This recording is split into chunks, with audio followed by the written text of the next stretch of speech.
দেখছেন open the YouTube channel এবং মাসুম মাহবুব Facebook page. আমি কি কথা বলবো জানি না, কিন্তু আপনারা এই কমেন্টে সব বলে দিয়েছে। এই মুহূর্তে যারা আমার লাইভ সেশনে এসছেন, আপনারা চেষ্টা করলে আমাদের লাইভের যে কমেন্টগুলো সবার জন্য ওপেন করা আছে, সেখানে আপনারা শত শত কমেন্ট পাচ্ছেন। আপনাদের কথাগুলোকে আমি দেখছিলাম বসে বসে এতক্ষণ। একজন লিখেছেন, এই চোরের দেশে ভালো কিছু আশা করা ভুল। রিয়াজুল করিম ভাই, বাংলাদেশে আপনারাই ভোটার, আপনাদের মন্তব্যগুলি এই দেশের পার্লামেন্টে পৌঁছায়। আপনাদের ভোটটাই এদেশে রাষ্ট্র গঠন করে। এই কথাটা আসলে বলা খুব কঠিন, কারণ বাংলাদেশের গত 54 বছরে কেউ ভোটে নির্বাচিত হয় এটা আমি বিশ্বাস করি না। আমি বিশ্বাস করি এটা নির্ধারণ করা হয়, ইলেকশনের নামে একটা ডিপ স্টেট সিলেকশন হয়। এটা এক বাক্যে বলা যায়। আশা করি এই একটি কথার মাধ্যমে বাকিটা আপনারা বুঝে নিয়েছেন। আজকে আমি যে বিষয়গুলো নিয়ে আলোচনা করব, কিছু বিষয় দেখাবো, আপনাদের ভিডিও ফুটেজও দেখাবো, কিছু তথ্য দেখাবো, সবকিছু মিলে লাইভ সেশনটাতে আজকে নির্বাচন বিষয়ে যা যা হয়েছে তার ব্যাপারে আলোচনা করতে চাই। প্রথম যে বিষয়টি এসছে সেটি হলো নির্বাচন সুষ্ঠু হলো কিনা। আমরা দেখেছি গত নির্বাচনের 12 তারিখের আগে 9, 10, 11, 12 এই কয়দিন বাংলাদেশে একটা ভিন্ন বিষয় তৈরি হয়েছে, একটা ভীতির জায়গা তৈরি করা হয়েছিল। একমাত্র সেনাবাহিনী, নৌবাহিনী মানে সশস্ত্র বাহিনী এই ভূমিকাগুলোকে কন্ট্রোল করেছে। অর্থাৎ যত রকম ভায়োলেন্স তৈরি হয়েছিল প্রত্যেকটাকে নিবৃত করার জন্য আমাদের সশস্ত্র বাহিনী কাজ করেছে। এবং নির্বাচনের দিন পর্যন্ত সেনাবাহিনী, নৌবাহিনী তাদের চেষ্টাটি অব্যাহত রেখেছে। কোথাও কোথাও নৌবাহিনীর মধ্যেও কিছুটা শিথিলতা দেখা গেছে। বিশেষ করে ভোলা জেলাতে আমরা কিছু শিথিলতা দেখেছি, জানি না কেন। কিন্তু স্পষ্ট অক্ষরে বলতে চাই, আমাদের সিভিল প্রশাসন, পুলিশ প্রশাসন এক প্রকার নিষ্ক্রিয় ছিল। তারা আগে থেকেই হয়তো ডিপ স্টেটের মেসেজ পেয়ে গেছেন এবং তারা সেই অনুযায়ী তাদেরকে শামুকের মধ্যে লুকিয়ে রেখেছিলেন। খুব বড় কার্যকর ভূমিকায় পুলিশকে দেখিনি। জনগণও পুলিশের কাছে আস্থা নিয়ে যায়নি, কারণ জানে পুলিশ সব বুঝেও চুপ। কিন্তু আমাদের সশস্ত্র বাহিনী মাঠে লড়াইটা শেষ পর্যন্ত করে গেছে, তাদের জন্য আমাদের স্যালুট। 2 নম্বর বিষয়,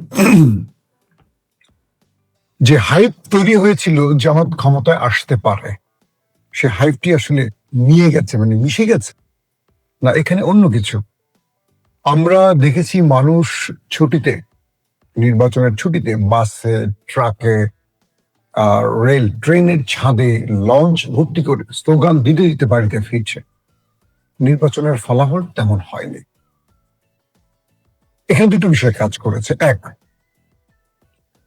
এমন একটি ভীতির জায়গা তৈরি করেছে কোনো কোনো দল, যে মানুষ বাড়িতে গিয়ে যারা ভোট দিতে পেরেছে দিয়েছেন, যারা পারেননি তারা ঘর থেকেও বেরোতে পারেননি।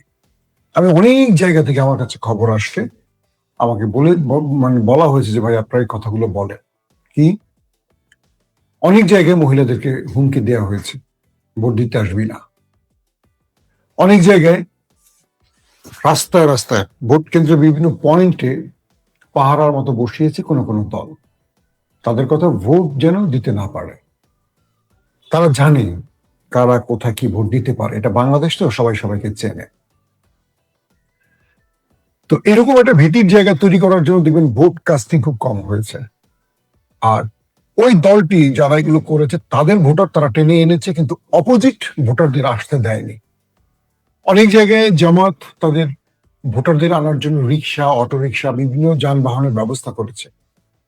সেই যানবাহন লোকদেরকে ভয়ভীতি দেখানো হয়েছে, যার কারণে তারাও সেই ভোটারদের আনতে পারেনি এবং ভোটাররা আসতে পারেনি। এইরকম কারণে দেখবেন ভোট কাস্টিংটা খুব কম হয়েছে।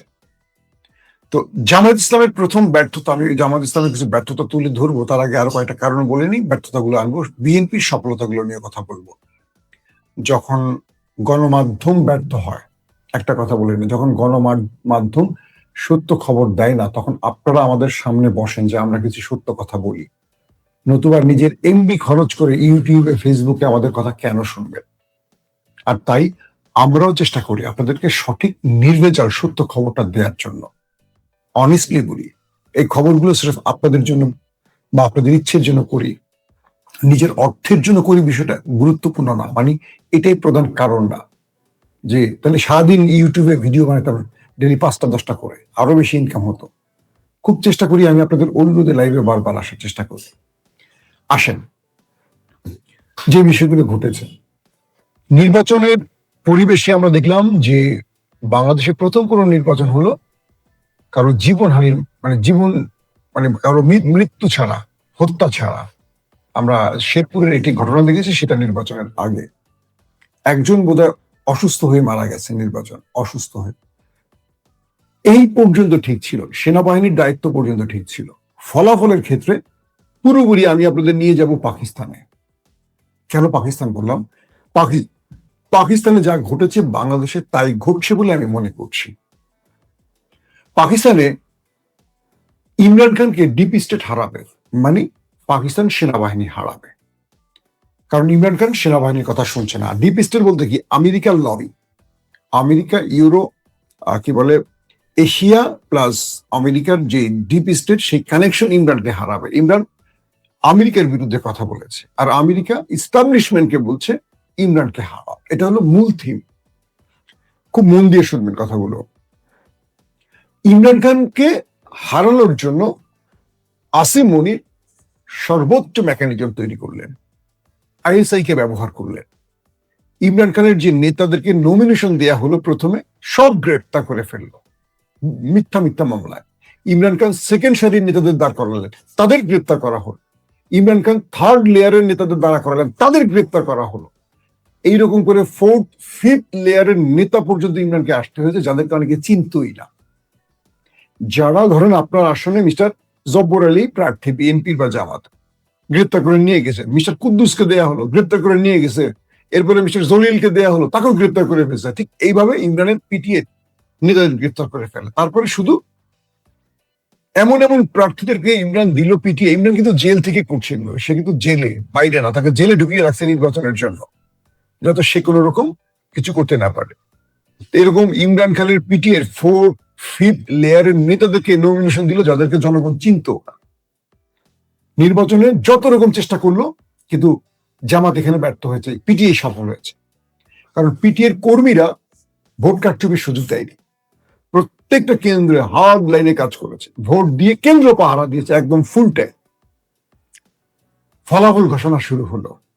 নওয়াজ শরীফ হেরে গেলেন, মরিয়ম নওয়াজ হেরে গেলেন, এখনকার প্রধানমন্ত্রী শাহবাজ শরীফ হেরে গেলেন। মানে বিগ বিগ ব্যক্তিগুলো, অর্থাৎ ইমরানের এগেনস্টে কোয়ালিশন হলো কি? সকল আওয়ামী লীগ, বিএনপি, জাতীয় পার্টি মিলে, অর্থাৎ পিডিএম, অর্থাৎ মুসলিম লীগ নুন, পিপলস পার্টি, মুত্তাহিদা কওমি মুভমেন্ট সহ সবাই জোট করলো পিটিএর বিরুদ্ধে। তারপরও নওয়াজ শরীফ, মরিয়ম নওয়াজ, শাহবাজ শরীফ সব গোহারা হারলেন। কার কাছে? ইমরানের প্রার্থীর কাছে। ফলাফল আসতে শুরু করলো ঠিক বাংলাদেশে কালকে যা ঘটছে পাকিস্তান তাই হয়েছিল আগে। কি ঘটলো? ফলাফলে প্রথম দিকে মিডিয়া কি করলো?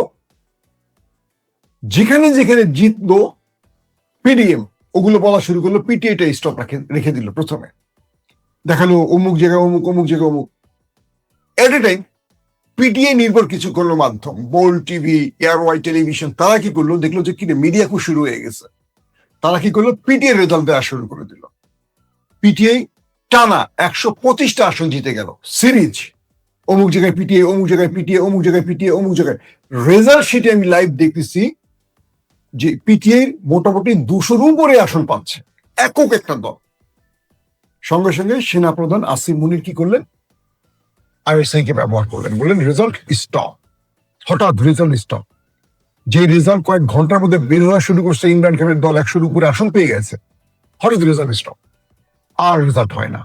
আমি বাংলাদেশ থেকে বারবার যোগাযোগ করতেছি, এয়ারওয়াই টেলিভিশনে আমার বন্ধুরা আছে আর যারা টেলিভিশনে কাজ করে, বলছে ভাই জানি না রহস্যজনক কারণে রেজাল্ট স্টপ। দেখেন বাংলাদেশের রেজাল্ট স্টপ। কি করলো? বাংলাদেশের কিছু প্রার্থীর রেজাল্ট আগায় যাচ্ছে, জামাত আগানো ধাম করে রেজাল্ট স্টপ, কোনো কারণ ছাড়া আটকে দেয়া। শেষ পর্যন্ত পাকিস্তানের সেই রেজাল্ট হলো 5-6 দিন পরে, বাংলাদেশে যদিও সেটা হয়নি। কারণ বাংলাদেশের সেনাবাহিনী এই কাজটি করে নাই, এটা করছে সিভিল প্রশাসন। পাকিস্তানি কাজটি সেনাবাহিনী করছে। শেষ পর্যন্ত 200-র উপরে প্রায় 225-30টি আসন পাওয়া পাকিস্তানের তেহরিক ইনসাফকে আর একটা আসন দেওয়া হলো না। আসেন কি করলো? ঠিক বাংলাদেশের যে কাজটি হয়েছে।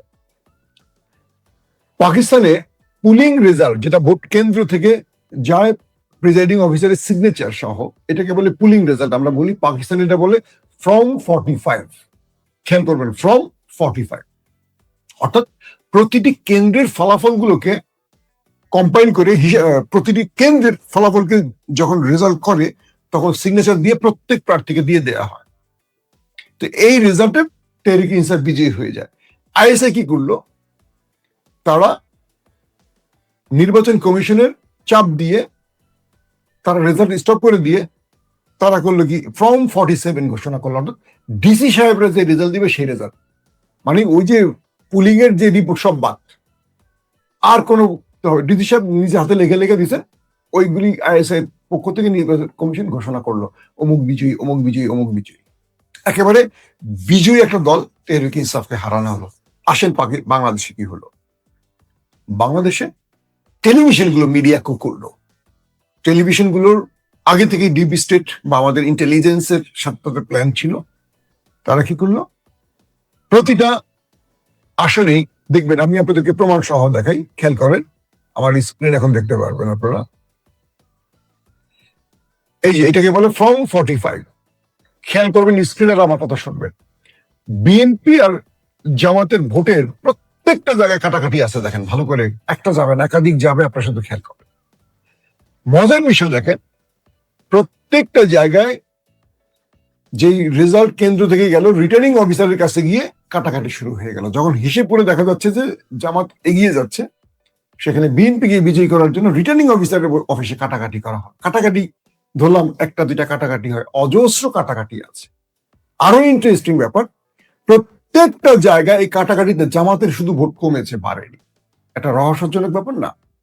যে রিটার্নিং অফিসারের কাছে গেল 775 জামাত, 300 ধরেন বিএনপি।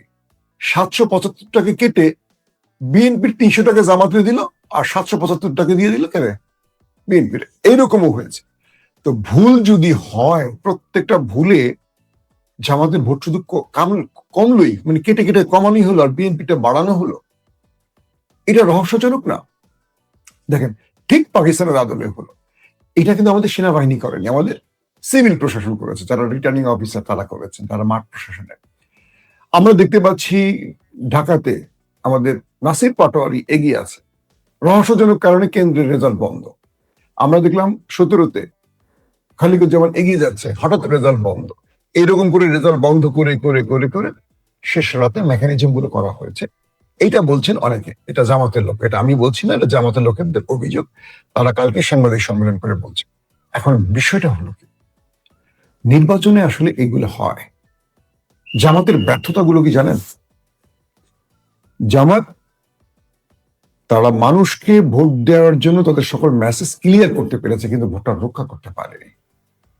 ভোটারদেরকে সাহস দিয়ে কেন্দ্রে আনতে পারে নাই সব জায়গায়। আবার যেই ভোটটা জনগণ দিয়ে গেছে গোপনে, সেই ভোটটার হেফাজত করতে পারে নাই। কেন পারে নাই? আপনার একটা ভিডিও ফুটেজ দেখেন, এক রিটার্নিং অফিসারের অফিসে কি হচ্ছে। আমরা কথা বলবো, সময় লাগছে।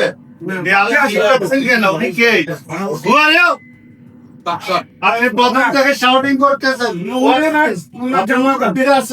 আছে তো দেখতেছি তো তারা কি কথা বলতেছে। আমি চাচ্ছি যে প্রথমে তো লিঙ্গ ডাক্তার আব্দুল রহিম সরকারের নাম দেখানো হলো, এখন কেন লিঙ্গনের নাম দেখানো হচ্ছে? কোথায়? কোথায়? টিভিতে। টিভিকে জিজ্ঞেস করেন কেন আমরা টিভিকে দিতে হবে? আমাদের এখানে প্রতিনিধি আছেন না? মাত্র 30% টাকায় ছবির মালিক হয়ে নতুন বাংলাদেশের এখানে বসলে হবে না, ওখানে বসতে হবে। খাড়ায় থাকবে, দেয়ালে বসলে হবে না। ঠিক কথা বলবে, আমরা চলে যাবো। আমরা কথা বলবো, সময় লাগছে।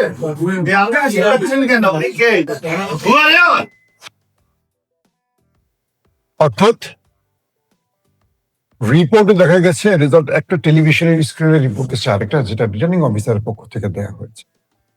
এই যে বিষয়গুলো হলো, এই বিষয়গুলো যে কোনো দলই যারা ক্ষমতায়, বিএনপি বড় দল, বিএনপি হয়তো ক্ষমতায় আসবে অনেক আসন পেয়ে, কিন্তু প্রায় 55টির মতো আসনে এই কাটাছেঁড়া করা হলো কেন? এই 55টা আসনে একটা নেপথ্যে কিছু ঘটছে এমনটিও বলছে যে আমাদের সিনিয়র পলিটিশিয়ানরা। কাল রাতে তাদের কার্যালয় থেকে 3-4 বার সাংবাদিক সম্মেলন করা হলো। ডক্টর শফিক জামাতের আমি তিনি সাংবাদিক সম্মেলন করলেন, প্রচার সম্পাদক এহসানুল মাহবুব জোবায়ের সাংবাদিক সম্মেলন করলেন এবং কারচুপির অভিযোগ তুলেন আসিফ মাহমুদ, সজীব ভুইয়া সহ অনেকে। জামাত যদি নির্বাচনে ক্ষমতার জন্য লড়াইটা করত, আমার কাছে মনে হয় যে জামাত এই বিষয়গুলোর সুরাহা না করে ঘরে ফিরত না। লক্ষ লক্ষ মানুষ অপেক্ষা ছিল জামাত সিদ্ধান্ত নেবে, কিন্তু খুব সহনশীল নীরব ভূমিকায় কেন জামাত? তবে জামাতের পক্ষ থেকে বলা হয়েছে যে তারা কঠোর আন্দোলনে যাবে। আন্দোলনটা কয় মাস পরে আমি জানি না, কি করবে। আসেন আমরা মাসুদ কামালের একটা বক্তব্য শুনি আসলে কি ঘটছিল। নির্বাচন হতে যাচ্ছে, এতে আমার কোনো সন্দেহ নেই। অলরেডি বলা বলি শুরু হয়ে গেছে। এনসিপি লোকজন তো বলছে যে বিএনপি কে এই প্রশাসন এবং নির্বাচন কমিশন বিএনপি কে ক্ষমতায় আনার জন্য যা যা করা দরকার সব করছি। তো এনসিপি তো একটা গুরুত্বপূর্ণ দল, তারা যখন এই জন্য অভিযোগ করে, এই অভিযোগকে আপনি ইগনোর করবেন কিভাবে? পারবেন না তোরে ভাই। কাজেই এই নির্বাচনকে নিরপেক্ষ নির্বাচন অনুষ্ঠান হচ্ছে বলে মনে করার কোনো কারণ আছে এরকম আমার কাছে মনে হয় না। এটা একটা পক্ষপাত দুষ্ট নির্বাচন হচ্ছে। দর্শক, বিষয়টা হলো যে এই নির্বাচনে আমরা যা কিছু দেখেছি, হ্যাঁ বিএনপি হয়তোবা পাওয়ারে আসতো ধরেন, কিন্তু জামাত তার মূল আসনগুলোকে রক্ষা করতে পারলো না কেন? জামাতের হাই ভোল্টেজ নেতারা প্রত্যেকে তার নিজের এলাকায় ছুটে গেছেন নিজের আসনে বিজয়ের জন্য। কেন্দ্র মোটামুটি ফাঁকা হয়ে গেছে। জামাত তার প্রার্থীদের মধ্যে এমন কিছু ভদ্রলোককে প্রার্থী করেছেন যারা আওয়াজ করতে পছন্দ করে না। যে ভিডিওটা দেখলেন সেখানে দেখবেন জামাতের একজন কর্মী কথা বলছে, বার্গেনিং করছে, নেতা চুপ করে মাথায় টুপি দিয়ে বসে আছে। এই টুপির রাজনীতি জামাতকে খুলতে হবে, মাথা থেকে টুপিটা খুলে রাজনীতি করতে হবে। কারণ কি, আমি যদি আজকে এই জায়গায় জামাত ক্ষমতা আসতো, বিএনপি এই ভূমিকা থাকতো, আমি ঠিক এই ভিডিওটি আবার করতাম। আমার কথা হলো যে মানুষের ভোটের অধিকার প্রতিষ্ঠিত হোক। আমি জামাতের পক্ষে বা বিএনপির বিরুদ্ধে, বিষয়টা এরকম না। আমাকে অনেকে বিএনপির দালাল বলে, সেটা নিয়ে আমি কষ্ট পাবো না। বিষয়টা হলো যে সাংবাদিকতার জায়গা থেকে আমি সত্য কথাটা বলবো। হ্যাঁ, আমার পছন্দের দল ধরেন বিজয়ী হয়েছে, আমি খুশি, কিন্তু এই কথাগুলো আমাকে বলতে হবে আপনাদের জন্য। খুশিটা ছিনতাই করে আমি খুশি না। আমার বিজয়টা আমার প্রাপ্য হলে আমি গ্রহণ করতে রাজি। কারণ বিজয় ছিনিয়ে নেওয়া বা মেকানিজম করা, ইঞ্জিনিয়ারিং করার মধ্যে আমি না। এটা হলো আমার বক্তব্য। তো এখন দেখেন, জামাতের অধিকাংশ জায়গায় প্রার্থীগুলো চোখের সামনে দেখছেন তাদেরকে